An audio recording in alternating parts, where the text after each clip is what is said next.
Naniniwala tayo doon sa kasabihan na habang may buhay, may Pag-asa. habang may buhay, may Pag-asa.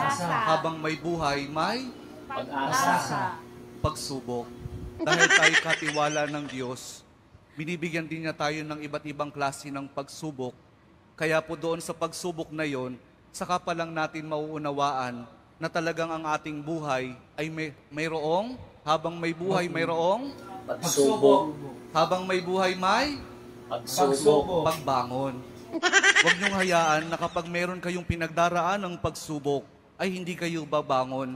Kailangan meron tayong pagsumikap na pagtsatsagaan natin yung ating mga pagsubok na pinagdaraanan. At kapag merong pagsubok at merong pagbangon, saka pa lang natin mauunawaan na talagang ang ating buhay, na habang may buhay, may Asa. may buhay, may Pag-asa. ibig.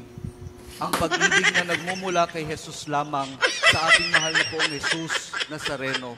Dahil doon, kapag naunawaan natin itong mga bagay na ito, na habang may buhay, may pagsubok, may pagbangon at may pag-ibig na nagmumula lamang kay Jesus, saka pa lang natin mauunawaan at matatanggap na talagang habang may buhay, may